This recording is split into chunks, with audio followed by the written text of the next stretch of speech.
ಹುಮ್ನಾಬಾದ್ ತಾಲೂಕು ಕಬೀರಾಬಾದ್ ವಾಡಿ cross ಬಳಿ ಭೀಕರ ರಸ್ತೆ ಅಪಘಾತ.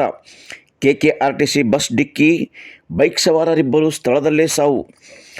ಕೆಕೆಆರ್ಟಿಸಿ ಬಸ್ ಡಿಕ್ಕಿ ಹೊಡೆದ ಪರಿಣಾಮ ಸಂಭವಿಸಿದ ಭೀಕರ ರಸ್ತೆ ಅಪಘಾತದಲ್ಲಿ ಬೈಕ್ ಸವಾರರಿಬ್ಬರು ಸ್ಥಳದಲ್ಲೇ ಮೃತಪಟ್ಟ ದುರ್ದೈವದ ಘಟನೆ ತಾಲೂಕಿನ ಕಬೀರಾಬಾದ್ ವಾಡಿ ಕ್ರಾಸ್ ಬಳಿ ಭಾನುವಾರ ಬೆಳಗ್ಗೆ ಸಂಭವಿಸಿದೆ.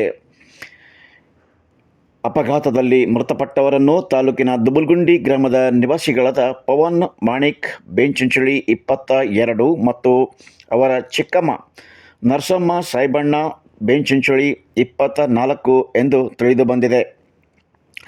ಬಸ್ ಬೀದರ್ನಿಂದ ತಡೆರಹಿತವಾಗಿ ಕಲಬುರಗಿ ಕಡೆಗೆ ತೆರಳುತ್ತಿತ್ತು.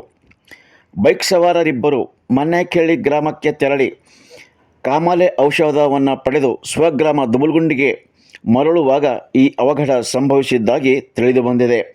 ಘಟನೆ ಹಿನ್ನೆಲೆಯಲ್ಲಿ ಮೃತರ ಸಂಬಂಧಿಕರ ಆಕ್ರಂದನ ಮುಗಿಲು ಮುಟ್ಟಿದ್ದು ಕಂಡುಬಂತು. ಈ ಸಂದರ್ಭದಲ್ಲಿ ವಕೀಲ್ ವಿಜಯಕುಮಾರ್ ನಾತೆ ಅವರು ಸ್ಥಳಕ್ಕೆ ಭೇಟಿ ನೀಡಿ ಸಂತ್ರಸ್ತರಿಗೆ ನೆರವಾಗಲು ಪ್ರಯತ್ನಿಸಿದರು.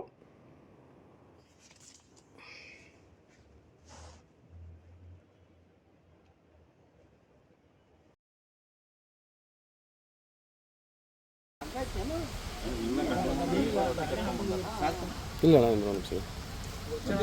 ಆಗ್ಯದ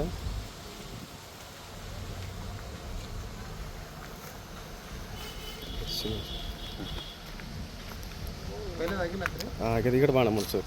1 ಸೆಕೆಂಡ್ ಬರ್ರಿ. ಆಗ್ಯದ ಶಾರ್ಟ್ ಆಗ್ಯದ.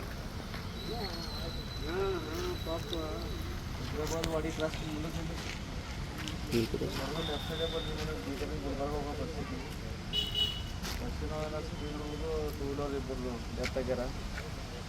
22 ವರ್ಷದ ಪವನ ಮತ್ತು 3 ತಿಂಗಳು ಬಾಣತಿ ನರಸಮ್ಮ ಮೃತಪಟ್ಟರು. ಬಸ್ಸಿನೊಳಗೆ ನೆಗ್ಲಿಜೆನ್ಸ್ ಆಗ್ಯದ.